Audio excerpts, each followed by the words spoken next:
Ouverture ce matin à Ouagadougou des travaux de la 51e session du Conseil des ministres du Comité permanent inter-État de lutte contre la sécheresse dans le Sahel. Au menu de la rencontre, une feuille de route pour le secrétariat exécutif de l'organisation et la vie de l'institution. Premier sommet de l'Union européenne sans le Royaume-Uni, le Brexit était au centre de la rencontre. Les 27 souhaitent que les négociations pour la sortie de la Grande-Bretagne de l'UE se fassent le plus tôt possible. Ce sont les titres qui seront développés pour vous dans cette édition de l'actualité de la mi-journée sur la télévision du Burkina. Bonjour à tous et bienvenue au 13h15 de la télévision du Burkina. Un excellent appétit à vous qui êtes à table. Pour ouvrir ce journal, nous allons tout de suite à la primature où le Premier ministre a reçu des hommes d'affaires taïwanais. Ces opérateurs privés veulent investir dans le domaine de l'énergie solaire au Burkina Faso et ils en ont parlé avec Paul Kabatieba. C'est l'ambassadeur de la République de Chine-Taïwan au Burkina Faso qui a conduit la délégation taïwanaise. La synthèse des échanges avec Adama Giti et Wendata Nathalie Kaori. Investisseurs taïwanais au Burkina Faso pour voir la possibilité de produire de l'énergie solaire. C'est la preuve que le Premier ministre a convaincu les hommes d'affaires taïwanais lors de son dernier voyage à Taipei. Quand il était à Taïwan, il a visité la société Tatron qui produit des panneaux solaires et beaucoup de produits électroniques. Voilà, c'est sur l'engagement de PDG de la société Tatron. Donc il a envoyé une délégation, deux experts, de venir au Burkina pour connaître un peu le marché burkinabé et aussi pour mieux comprendre qu'est-ce qu'on peut les aider dans le domaine de l'énergie solaire. Avant d'aller chez le chef du gouvernement, la délégation dit avoir échangé avec le premier responsable du département en charge de l'énergie. Elle s'est aussi rendue dans 3 villages du Burkina Faso pour étudier la faisabilité d'un projet d'énergie solaire selon le contexte burkinabé. La situation au Burkina n'est pas tout à fait la même chose en Asie ou bien dans des pays que les pays de Moyen-Orient. Donc il y a toujours un peu de réajustement à faire en termes de technique dans le domaine de l'énergie solaire. Visiblement satisfaite, la délégation compte revenir pour une seconde visite avec à l'appui un projet de production d'énergie solaire. Projet qui sera soumis au gouvernement pour entamer un nouvel axe de coopération avec la Chine-Taïwan. Les ministres en charge de l'agriculture des pays membres du SILS veulent doter le secrétariat permanent de l'organisation d'une feuille de route. La relance de la filière gomme arabique et la promotion de la pomme de terre sont quelques-uns des prochains défis à relever dans l'espace. La 51e session du Conseil des ministres du Comité permanent inter-État de lutte contre la sécheresse dans le Sahel va également aborder les questions liées à la vie de l'institution. Les travaux se sont ouverts ce matin à Ouagadougou en présence de Salifou Belem et Pascal Kané. C'est le gouvernement du SILS. Les ministres en charge de l'agriculture des 13 pays membres sont là pour trouver une nouvelle feuille de route à l'organisation. Mais en entendant à la tribune, les intervenants n'intéressent pas de loge pour le travail abattu par le SILS dans le cadre de la lutte contre l'insécurité alimentaire. Sauf que l'organisation a un talon d'Achille. Elle dépend énormément de ses partenaires financiers, ce que leur représentant a d'ailleurs souligné. En mars 2016, seulement 2 pays sont à jour de leur cotisation. Les autres cumulent plus de 2 milliards d'arriérés. C'est inquiétant, il faut qu'on le connaisse, mais nous faisons tout pour que les uns et les autres puissent se mettre à jour le plus rapidement possible. Dans les résolutions des travaux des experts, cela est ressorti et on a fait un calendrier pour permettre à ce que les uns ne se sentent pas frustrés parce qu'on connaît les problèmes budgétaires, mais que chacun prenne l'engagement d'aller ensemble. Parce qu'en fait, c'est une cause commune que nous défendons et vous savez que la meilleure arme, c'est les ressources financières. Dit-on que l'argent, c'est le nerf de la guerre. En plus de cette question cruciale du financement de l'organisation, les ministres vont également examiner plusieurs dossiers. Il s'agit notamment du dossier gomme arabique et de la promotion de la pomme de terre dans les pays membres du SILS. C'est la 23e réunion du comité régional de programmation et de suivi du SILS qui a préparé en amont cette 51e session du Conseil des ministres avec à la clé des recommandations sur l'organisation de l'institution. On voit tout cela avec Ibrahima Sombier et Adama Koulibaly. Pendant 3 jours, ces experts des 13 États membres du SILS, le comité inter-État de lutte contre la sécheresse dans le Sahel, ont échangé autour des documents statutaires de l'institution, de son budget ainsi que de sa nouvelle organisation. Nous sommes dans un processus aussi de réorganisation du SILS. Nous avons un appui institutionnel, nous avons peut-être 15-19 un programme de travail, nous avons de nouveaux enjeux, nous avons de nouveaux projets qui sont mis en œuvre. Donc ce que nous sommes en train de se faire, c'est de voir la cohérence qu'il y a entre tous ces programmes et les manquements en matière de gestion administrative financière pour que nous puissions redoubler d'efforts. L'appurement des arriérés des États membres, la programmation pluriannuelle des activités ou encore le renforcement de la coopération avec des institutions telles que l'UEMOA et la CEDEAO, voici autant de recommandations issues de cette session. Ces recommandations, c'est pour permettre à ce que justement on puisse avancer dans la mesure où les pays travaillent en étroite collaboration pour satisfaire les besoins des populations rurales qui sont pauvres. Alors, ces recommandations qui nous ont été lues ici vont être mises en œuvre pour que nous puissions arriver à faire en sorte que ce qui est dit, ce qui a été constaté, ce qui est souhaité, puisse être une réalité sur le terrain. Il faut surtout noter que cette rencontre est la réunion préparatoire du 51e Conseil des ministres du SILS, prévu ce 30 juin à Ouagadougou. Point de l'actualité, partis politiques et organisations de la société civile ont mené le débat autour de la réconciliation nationale et la cohésion sociale. Cela à l'occasion du 4e forum des citoyennes et citoyens pour l'alternance qui s'est tenu hier à Ouagadougou. Objectif des échanges, la recherche d'une paix sociale durable au Burkina Faso. Des précisions avec Moussa Ouedraogo et Maïmouna Traoré. Pour éclairer la lanterne des participants, le 4e forum des citoyennes et citoyens de l'alternance a fait appel à 3 communicateurs. Selon Ismaël Diallo, nul besoin de parler de réconciliation comme cela a été le cas en Sierra Leone et au Burundi. Partant de son expérience dans ces 2 pays qui ont connu la guerre, il propose des pistes de résolution. Nous voulons une réconciliation, luttons contre l'impunité, luttons contre la corruption à tous les niveaux.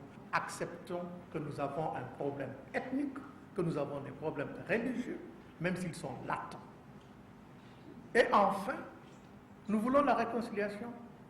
Entraînons-nous chacun, chacune et tous à être des citoyens.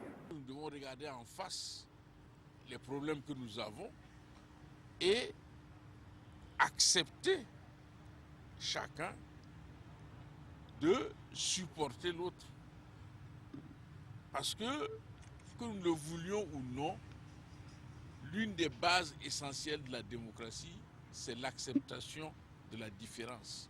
Abdul Karim Saïdou du Centre pour la gouvernance démocratique pense également qu'il faut rendre justice aux victimes des crimes de 1960 à nos jours. La représentante du Conseil supérieur de la communication, Fatoumata Ouedraogo, a focalisé son intervention sur le rôle de l'institution dans la régulation de l'information pour une communication saine, surtout en période électorale.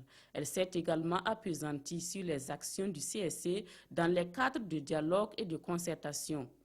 La série de questions-réponses a permis aux participants d'échanger pour approfondir la réflexion. Le programme spécial création d'emplois pour les jeunes et les femmes qui est exécuté depuis 4 ans au Burkina Faso aura permis à plus de 125 000 jeunes et femmes de bénéficier de formations, de financement et d'accompagnement. Les acteurs intervenant dans le programme veulent analyser et recadrer leurs activités en vue d'atteindre plus de bénéficiaires. Une concertation a lieu dans ce sens à Ouagadougou. Yacouba Gamene, Zalissa Sanfo. Bilan et perspective. Voici qui réunit les différents acteurs du programme spécial de création d'emplois pour les jeunes et les femmes. Un coup d'œil dans le rétroviseur permet de dire qu'au moins 125 000 jeunes ont pu bénéficier de ce programme spécial. Aller plus loin, dans l'aide à l'employabilité des femmes et des jeunes. C'est l'ambition affichée ici. Ainsi, des solutions vont être trouvées au manquement de la première phase du projet qui aura duré 3 ans. Les insuffisances étaient essentiellement liées dans un premier temps à des difficultés liées à la gestion même du programme, au pilotage du programme en tant que tel, mais aussi à l'inadaptation de certaines activités qui n'étaient malheureusement pas en phase avec certaines réalités donc, du monde rural, en ce sens que s'il est vrai que le programme a pu manifester un certain nombre d'activités à l'endroit des jeunes ruraux, il n'en demeure pas moins que ces actions n'étaient pas tellement en phase avec les réalités. À l'issue des réflexions, une nouvelle feuille de route va être tracée pour de meilleurs résultats. C'est l'esprit d'entrepreneuriat qui sortira les femmes et les jeunes du sous-emploi et du chômage. Foi des responsables de ce programme. Et c'est pour cette raison que toutes les initiatives qui seront développées ici tourneront vers cette conviction. Puis, l'on a bouclé hier à Ouagadougou la série de formations sur le renforcement des capacités des membres des cellules régionales pour la protection sociale. Ces acteurs ayant désormais le même niveau d'information et de formation, la mise en œuvre de la politique nationale de protection sociale n'en sera que plus efficace. Jean Zongo, Claudine Bikaba. La politique nationale pour la protection sociale PNPS, adoptée en 2012, rend compte des difficultés dans sa mise en œuvre. Et pour plus d'efficacité sur le terrain, les acteurs des cellules régionales du centre-sud, du nord et du centre renforcent leurs capacités. C'était informer les membres des cellules régionales sur les questions de protection sociale. Et également, le deuxième objectif, c'est échanger avec eux sur comment nous allons dérouler la méthodologie consensuelle de ciblage des personnes vulnérables. Et également, comment nous allons mettre en œuvre le programme cadre de réponse aux besoins des personnes vulnérables sur le terrain. Le présent séminaire de formation vient clore une série dont l'objectif était de déceler les difficultés inhérentes à chaque région en vue de recadrer les actions en faveur des personnes vulnérables. On avait dit par exemple qu'on voulait passer par les structures de microfinance pour pouvoir, s'il y a des transferts à donner aux personnes vulnérables, c'est de voir avec ces structures-là, bien étudier la question et aussi essayer de voir si le Trésor va nous aider dans ce travail. Au terme de cette formation, ces acteurs devraient être aptes à relever les défis liés à la protection sociale dans leur localité. Le comité de pilotage du projet réduction du travail des enfants par l'éducation et les services a été installé à Ouagadougou avec pour mission de superviser et de prendre des décisions en vue de mieux lutter contre le travail des enfants au Burkina Faso. Le projet devrait à terme ramener les enfants sur les bancs de l'école ou dans les centres de formation non formelle et d'éducation non formelle. Salifou Belem, Yolande Lompo. Après 4 ans de mise en œuvre du projet réduction du travail des enfants par l'éducation et les services, les membres du comité de pilotage viennent d'être installés. Au nombre de 14, tous s'engagent à aider le gouvernement dans sa lutte contre les pires formes de travail des enfants. Il lui fallait cet organe pour davantage orienter et puis rendre plus efficient l'intervention du projet sur le terrain. Selon une enquête réalisée en 2006 par l'Institut de la statistique et de la démographie, près de 1,6 million d'enfants de 5 à 17 ans sont économiquement actifs. 97,2% d'entre eux mènent des travaux dangereux et à terme, ce projet devrait permettre à 1000 ménages d'accroître leurs revenus, mais aussi à 10 000 enfants et jeunes de retrouver le chemin de l'école ou d'entreprendre un métier. On a pu réinsérer près de 7000 enfants, soit à l'école classique, soit dans les centres de formation. Nous avons cette conviction-là qu'ils n'y retourneront pas, puisque nous allons les accompagner, en compagnie donc des différents partenaires qui nous appuient donc sur le terrain. Nous avons également les populations de ces différentes zones d'intervention qui sont fortement sensibilisées. Soutenu par le gouvernement américain, le projet Hercles intervient dans les régions des Hauts-Bassins, des Cascades et de la boucle du Moune, où ces enfants sont présents dans les champs de coton et sur les sites d'orpaillage. Actualité hors de chez nous, le Brexit était au cœur du premier sommet européen à 27. Les chefs d'État et de gouvernement ont convenu d'une période de réflexion jusqu'en septembre prochain sur la sortie du Royaume-Uni de l'Union européenne sans que cela ne prenne des années comme le souhaite Angela Merkel. En attendant, le camp du Brexit, lui, voudrait toujours bénéficier du marché commun sans la libre circulation. Le premier Conseil européen à 27 s'est achevé mercredi soir. La veille, David Cameron avait quitté Bruxelles sans notifier officiellement la volonté de son pays de quitter l'Union. Cela aurait permis de déclencher le long processus de sortie qui devrait durer 2 ans. Les 27 souhaitent tous que les négociations commencent le plus vite possible. Le camp du Brexit voudrait bénéficier du marché commun sans la libre circulation.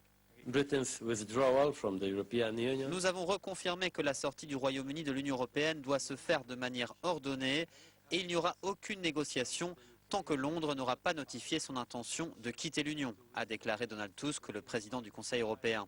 L'accès au marché commun requiert l'acceptation des 4 libertés, a-t-il rappelé, dont la libre circulation. Il n'y aura pas de marché unique à la carte. Angela Merkel temporise, elle tente de persuader les autres dirigeants de laisser du temps au Royaume-Uni de déclencher le processus de sortie sans que cela ne prenne des années.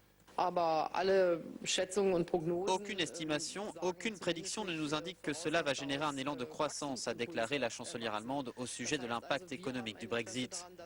Donc nous avons tout intérêt à nous concentrer davantage sur l'efficacité et la croissance pour compenser les pertes engendrées par le départ du Royaume-Uni. Les chefs d'État et de gouvernement européens ont décrété une période de réflexion politique jusqu'à leur prochaine rencontre informelle en septembre à Bratislava, lors de laquelle sera proposée une série de réformes. Le président de la Commission, Jean-Claude Juncker, a accusé le discours anti-européen des leaders britanniques successifs d'être responsable du Brexit.